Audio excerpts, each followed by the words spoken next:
Kita berjumpa lagi hari ini. Saya akan membawakan satu lagu pujian.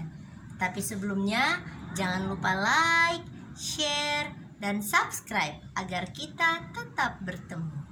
Rahmat-Mu ya Tuhan tak terduga, betapa besarnya dalam dunia.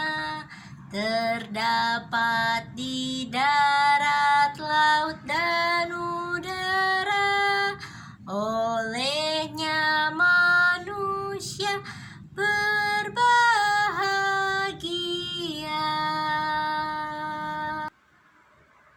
Kita berjumpa kembali hari ini untuk mendengarkan cerita yang menarik dari dalam buku Alkitab. Nah, cerita yang kita akan dengarkan pada hari ini masih terdapat di dalam kitab Keluaran. Nah, saat ini sudah berada di kitab Keluaran pasal 18. Nah, sebelum kita melanjutkan cerita di pasal 18, kita akan melihat sedikit tentang cerita di pasal yang lalu, yaitu di pasal 17. Nah, di pasal 17 itu diceritakan bahwa bangsa Israel sudah berada di satu tempat yang bernama Rafidim.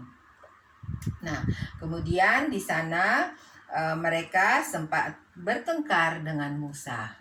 Nah, kemudian saudaraku, setelah itu mereka kemudian mendapatkan air yang Musa pukulkan dari Gunung Horeb, dan setelah itu mereka terus mengadakan perjalanan, dan selanjutnya bangsa Israel berperang melawan orang-orang Amalek yang dipimpin oleh Yosua, dan akhirnya bangsa Israel menang dengan mengalahkan orang-orang Amalek. Nah, itulah ringkasan cerita dari pasal yang lalu atau di pasal 17. Nah, saat ini kita akan meneruskan cerita kita yang terdapat di dalam kitab Keluaran pasal 18 ini. Nah, apakah cerita yang terdapat di dalam pasal 18 ini? Kita akan mengikutinya bersama-sama. Judulnya adalah Yitro mengunjungi Musa. Nah, jadi kita akan mendengarkan bagaimana apa yang terjadi pada saat Yitro mengunjungi Musa. Nah, saya akan membaca dari ayat pertama. Kedengaranlah kepada Yitro, imam di Midian, mertua Musa, segala yang dilakukan Allah kepada Musa dan kepada Israel, umatnya, yakni bahwa Tuhan telah membawa orang Israel keluar dari Mesir.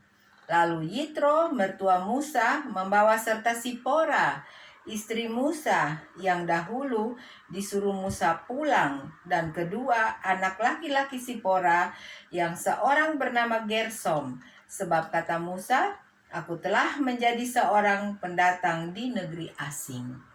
Nah, saudaraku, jadi diceritakan di pasal 18 ini bahwa Yitro itu adalah mertua daripada Musa. Ya. Jadi pada saat Yitro mendengarkan bahwa bangsa Israel sudah dikeluarkan oleh Tuhan daripada tanah Mesir, maka Yitro ini pergi untuk mengunjungi mereka di padang, ya, atau Yitro pergi mendapatkan Musa di padang. Dan kemudian Yitro juga membawa serta akan istri daripada Musa, ya, yang bernama Sipora, ya, karena pada saat itu Musa menyuruh akan Sipora pulang terlebih dahulu ke tanah Midian, ke rumah orang tuanya.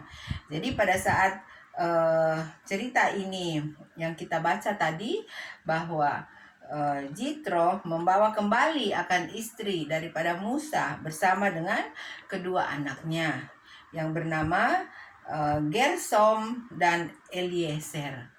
Nah, diceritakan kembali di sini bahwa Musa menamakan anaknya Gersom karena artinya aku telah menjadi seorang pendatang di negeri asing. Dan kita baca di ayat 4, dan yang seorang lagi bernama Eliezer, sebab katanya Allah Bapakku adalah penolongku dan telah menyelamatkan aku dari pedang Firaun. Nah, jadi itulah arti daripada kedua nama anak Musa. Nah, selanjutnya di ayat 5. Ketika Yitro mertua Musa beserta anak-anak dan istri Musa sampai kepadanya di padang gurun, tempat ia berkemah dekat gunung Allah. Disuruhnyalah mengatakan kepada Musa, aku mertuamu Yitro datang kepadamu membawa istrimu beserta kedua anaknya. Lalu keluarlah Musa menyongsong mertuanya itu, sujudlah ia kepadanya dan menciumnya. Mereka menanyakan keselamatan masing-masing, lalu masuk ke dalam kemah. Nah, saudaraku, dikatakan pada saat Yitro pergi ke padang untuk menemui Musa, maka mereka berjumpa ya. Jadi Musa berjumpa dengan Yitro dan istri serta kedua anaknya, dan kemudian mereka menanyakan, dikatakan keadaan masing-masing, dan lalu kemudian mereka masuk ke dalam kemah. Nah, sekarang ayat 8. Sesudah itu Musa menceritakan kepada mertuanya segala yang dilakukan Tuhan kepada Firaun dan kepada orang Mesir karena Israel, dan segala kesusahan yang mereka alami di jalan, dan bagaimana Tuhan menyelamatkan mereka. Bersukacitalah Yitro tentang segala kebaikan yang dilakukan Tuhan kepada orang Israel, bahwa ia telah menyelamatkan mereka dari tangan orang Mesir. Nah, jadi pada saat mereka bertemu, Musa menceritakan semua, dikatakannya pengalaman-pengalaman yang mereka alami, atau pengalaman-pengalaman bangsa Israel saat akan keluar dari Mesir, dan selama perjalanan mereka di padang pada saat itu. Nah, itu yang diceritakan oleh Musa kepada mertuanya, dan mertuanya sangat senang mendengarkan itu. Nah, selanjutnya, lalu kata Yitro, terpujilah Tuhan yang telah menyelamatkan kamu dari tangan orang Mesir dan dari tangan Firaun. Sekarang aku tahu bahwa Tuhan lebih besar dari segala Allah, sebab ia telah menyelamatkan bangsa ini dari tangan orang Mesir, karena memang orang-orang ini telah bertindak angkuh terhadap mereka. Nah, jadi itulah yang dikatakan oleh Yitro setelah mendengarkan kesaksian daripada Musa, kesaksian di mana Tuhan Allah atau tangan Tuhan Allah yang kuat itu ada menyertai bangsa Israel. Nah, selanjutnya, dan Yitro mertua Musa mempersembahkan korban bakaran dan beberapa korban sembelihan bagi Allah. Lalu Harun dan semua tua-tua Israel datang untuk makan bersama dengan mertua Musa di hadapan Allah. Nah, jadi saudaraku, itulah yang terjadi pada saat mertua daripada Musa itu datang untuk mengunjungi mereka di padang. Jadi mereka bersama-sama memuliakan nama Tuhan. Dikatakan Musa mempersembahkan korban bakaran, dan kemudian mereka makan bersama-sama, dan mereka tentunya bersukaria bersama-sama. Nah, saudaraku, itulah yang diceritakan dari pasal 18 ini, yaitu dari ayat 1 hingga ayat 12. Nah, di ayat 13 ini tapi ceritanya masih tentang perjalanan mereka, tapi judulnya sudah berubah ya. Judulnya adalah pengangkatan hakim-hakim. Nah, jadi kita akan melihat bagaimana pengangkatan daripada hakim-hakim itu. Nah, ayat 13. Keesokan harinya duduklah Musa mengadili di antara bangsa itu, dan bangsa itu berdiri di depan Musa dari pagi sampai petang. Ketika mertua Musa melihat segala yang dilakukannya kepada bangsa itu, berkatalah ia, apakah ini yang kau lakukan kepada bangsa itu? Mengapakah engkau seorang diri saja yang duduk, sedang seluruh bangsa itu berdiri di depanmu dari pagi sampai petang? Kata Musa kepada mertuanya itu, "Sebab bangsa ini datang kepadaku untuk menanyakan petunjuk Allah." Nah, saudaraku, jadi itulah yang dilihat oleh mertua daripada Musa ya. Jadi pada keesokan harinya dikatakan dia melihat bahwa Musa duduk di tengah-tengah bangsa Israel, yaitu Musa sedang mengadili di antara bangsa mereka ya.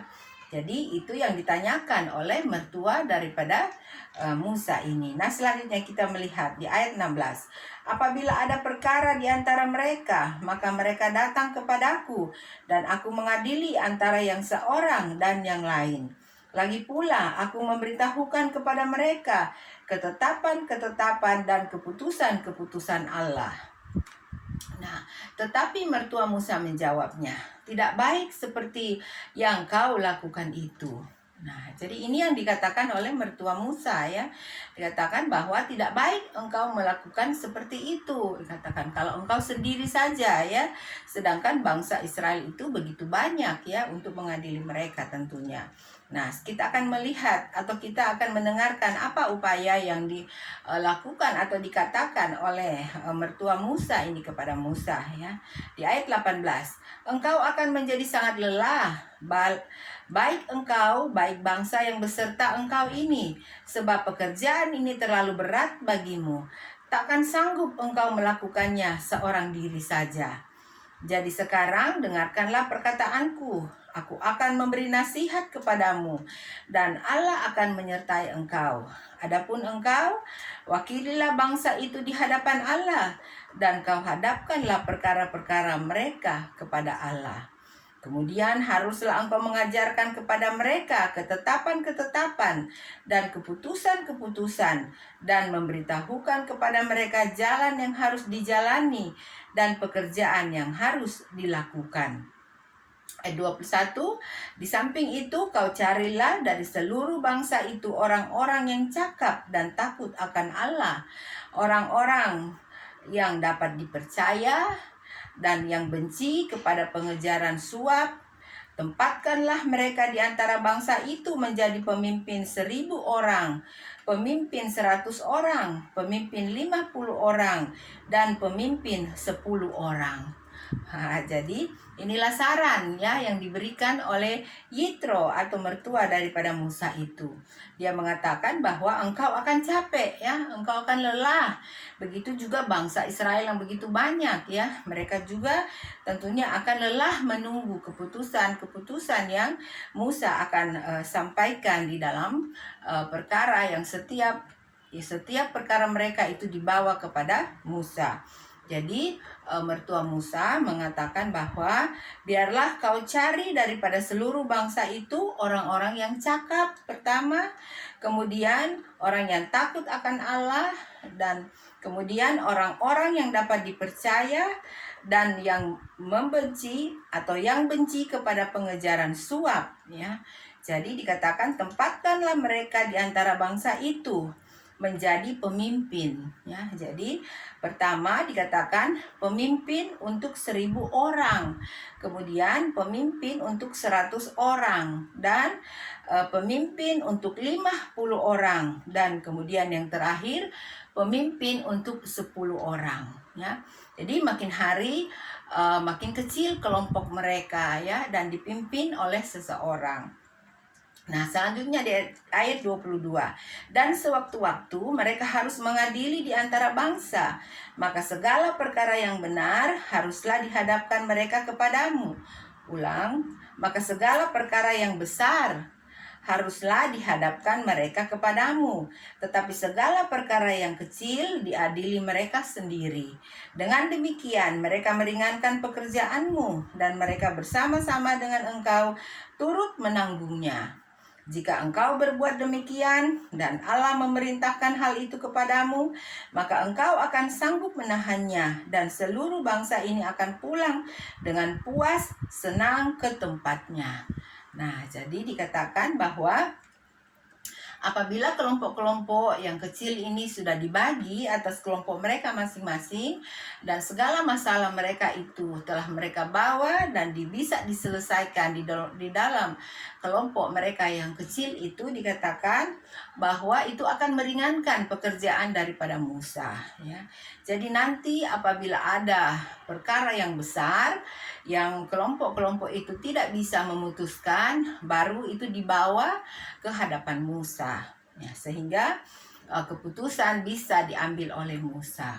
Jadi dengan demikian pekerjaan daripada Musa tidak terlalu berat, dan bangsa Israel juga tentunya tidak menjadi susah, karena lama baru mereka bisa mendapatkan akan jawaban daripada masalah atau perkara yang mereka bawakan kepada Musa. Nah, itulah yang dianjurkan oleh mertua Musa kepada Musa yang harus dilakukan. Nah, selanjutnya kita lihat di ayat 24. Musa mendengarkan perkataan mertuanya itu, dan dilakukannya segala yang dikatakannya. Dari seluruh orang Israel, Musa memilih orang-orang cakap dan mengangkat mereka menjadi kepala atas bangsa itu, menjadi pemimpin 1.000 orang, pemimpin 100 orang, pemimpin 50 orang, dan pemimpin 10 orang. Mereka ini mengadili di antara bangsa itu sewaktu-waktu perkara-perkara yang sukar dihadapkan mereka kepada Musa, tetapi perkara-perkara yang kecil diadili mereka sendiri. Nah, jadi itulah yang terjadi, ya, sehingga memang benar bahwa Musa menjadi ringan di dalam tugasnya, dan bangsa Israel juga mendapatkan jawaban yang sesuai dengan masalah yang mereka ajukan di setiap kelompok-kelompok mereka. Nah, selanjutnya di ayat yang terakhir, yaitu ayat 27. Kemudian Musa membiarkan mertuanya itu pergi, dan ia pulang ke negerinya. Ya, jadi saudaraku, pada saat Yitro atau mertua Musa ini selesai berkunjung membawa istri dan kedua anak daripada Musa, dan juga mertuanya memberikan saran-saran yang baik untuk tugas-tugas Musa memimpin akan bangsa Israel pada saat itu. Setelah itu maka Yitro atau mertua Musa ini pulang kembali ke tempatnya, ya, tentunya ke tanah Midian, ya, karena imam ini tinggal di tanah Midian.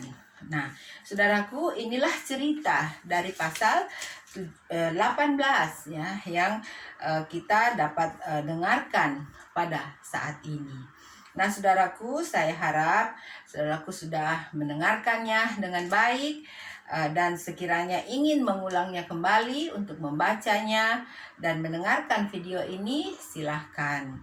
Dan biarlah saya berharap juga bahwa semua firman-firman Tuhan yang kita sudah dengarkan bisa menambah iman kita untuk lebih bertumbuh di dalam kehidupan kita setiap waktu. Dan dimanapun saudaraku berada, saya mendoakan agar saudaraku selalu ada di dalam perlindungan Tuhan, di dalam kasih sayang Tuhan.